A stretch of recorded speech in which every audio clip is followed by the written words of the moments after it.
नमस्कार, मैं हूं आपके साथ अनुष्का और आप देख रहे हैं ARS6 न्यूज। पहले आप सबका बहुत बहुत शुक्रिया यहाँ तशरीफ लाने के लिए। जम्मू कश्मीर के इस आखिरी जिला बांडीपोरा में आज की प्रेस कॉन्फ्रेंस का मतलब है कि इंतखाबी माहौल के दौरान कुछ चीजें बड़ी अहम होती है, मैंडेटरी होती है, जिन्हें हर लिहाज में आपको पूरा करना होता है।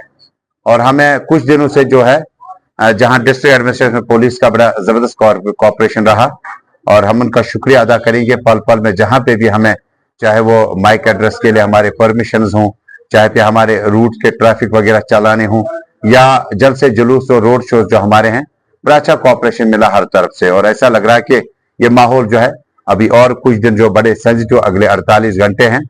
लेकिन बदकिस्मती से कि एक जब हमारे माहौल में इस इंतखाबी माहौल के दौरान कुछ वीडियोस वायरल हो रहे हैं, हालांकि हम उनकी कंफर्मेशन नहीं करें, उनकी पुष्टि नहीं करें, उसकी तस्दीक नहीं करें। बड़ी बदकिस्मती है कि कुछ इलाकों में कुछ लोगों को बदनाम करने की कोशिश की जाती है।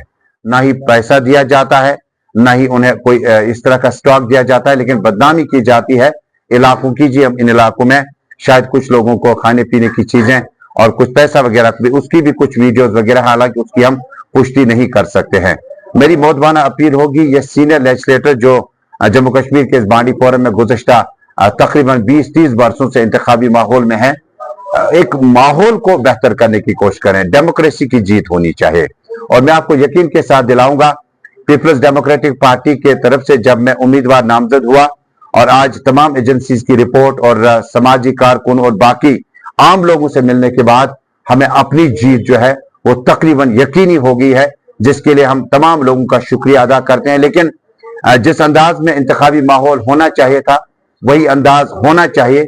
और हमने जब आप फ्लैग्स वगैरह लगाते हैं, जब आप मुख्तलिफ जगहों पे जाते हैं, तो कुछ लोग जो हैं जो किसी फर्द का नाम बदनाम करने की कोशिश करते हैं, किसी पार्टी के साथ खुद को वापस कराते हैं। कल शाम हमारी टीम जो थी गुलशन चौक और उसके आसपास में बैनर लगाने गई थी, तो कुछ लड़के वहां पे आए थे, उन्होंने थोड़ा सा हमारे लड़कों को इंस्टिगेट करना या उकसाने की कोशिश की थी, जो हमने फौरी तौर फोन करके बताया कि ऐसा नहीं होना चाहिए। ये चुनावी माहौल जो है इस सियासी तंजीमों के ढांचे पे लड़े जाते हैं, इंडिविजुअल ओपिनियन थोपी नहीं जा सकती है। एक इंडिविजुअल शख्स जो अभी उम्मीदवार, खुद को उम्मीदवार भी है, खुद ही पार्टी भी है, खुद ही मंशूर भी है, लेकिन तंजीमी अमुरात जो होते हैं शायद तंजीमों में बैठकर आपको सलीका सीखा जा सकता था। मैं आप सबसे उम्मीद करूंगा कि आइंदा ये जो 2-3 दिन है बड़े क्रूशल हैं, और जिस तरह से कुछ इलाकों में दहबाशों के साथ कुछ चीजों का इस्तेमाल, फोटो वगैरह वायरल हो रहे हैं और उन्हें शायद बदनाम करने की कोशिश की जाती है। अगर पैसों से, खाने पीने की चीजों से और बाकी चीजें लाने से इंतखाबी माहौल लड़ा जाता तो शायद आज जम्मू कश्मीर का या मुल्क का वज़ीर-ए-आज़म कोई और होता जो पैसों से माला माल होता। हमारी कोशिश रहेगी जिला बांडीपोरा में, जिस तरह से हमने पहले भी कहा, इल्म, अदब और आब के इस गहवारे में हमें जम्मू कश्मीर के इन लोगों के मसाइल बड़े नजदीकी से देखने होंगे। और जिस अंदाज से मैंने पहले भी कहा, जो साबिक लेजिस्लेटर रहे हैं, कुछ लोग कहते हैं कि हमने आगे चलकर यह मंशूर देना है, मेरी उनसे गुजारिश होगी आप अपना 30 साल का कार्यकाल जो आपका रहा वो आप हमारे सामने लाइएगा।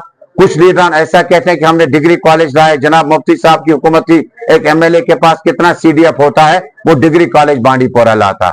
इस CDF आप एमएलए के पास कितना होता है जब गवर्नमेंट में नहीं रहा है, वो यहां लाके हॉस्पिटल लाता। ये सारे काम जो हुए हैं ये किसी वक्त में जो भी गवर्नमेंट आई है, सरकारें आई हैं, उन्होंने पूरी की हैं।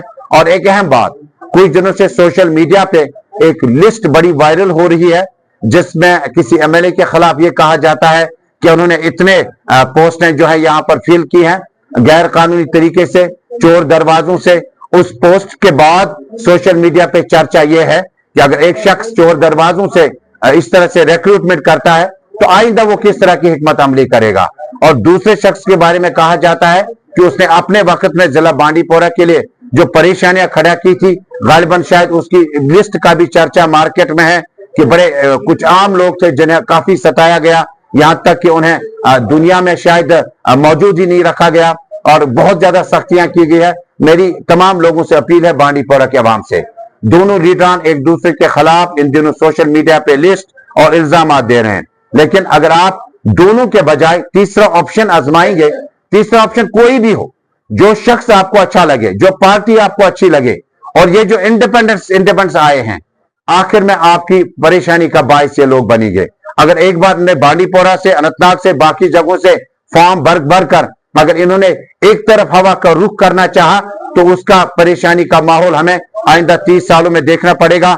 मैं आप सबसे अदबन गुजारिश करूंगा कि जम्मू कश्मीर में महबूबा मुफ्ती साहिबा, इल्तिजा मुफ्ती साहिबा और बानी मुफ्ती मोहम्मद सईद साहब का रोड मैप ही है, जिसमें जम्मू कश्मीर के तमाम लोगों को जीने और साथ चलने का जो हक दिया गया है वो हमारे लिए बेहतर होगा।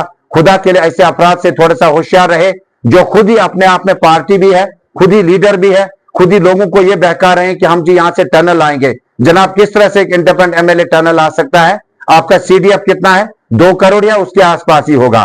पार्टी को वोट दीजिए, पार्टियों के साथ रहिए और उम्मीदवार को पहचानिए। अगर उम्मीदवार आपको लगे कि आपकी कसौटी पे खड़े उतरते हैं, हमारी ये लिस्टें आने वाली नहीं है। जो लिस्टें जिन्होंने सोशल मीडिया पर एक बंदे की आती है, फिर दूसरे बंदे की, आजकल में कुछ चर्चा चल रहा है, हमारी लिस्ट बिल्कुल साफ सुथरी है। आप पीडीपी को कामयाब बनाए और बांडीपोरा समेत तमाम मसाइल का हल जो है वो सिर्फ सेल्फ रूल और पीपल्स डेमोक्रेटिक पार्टी की क़यादत में। आपका बहुत बहुत शुक्रिया। तमाम महत्वपूर्ण खबरों के लिए देखते रहिए ARA 6 न्यूज।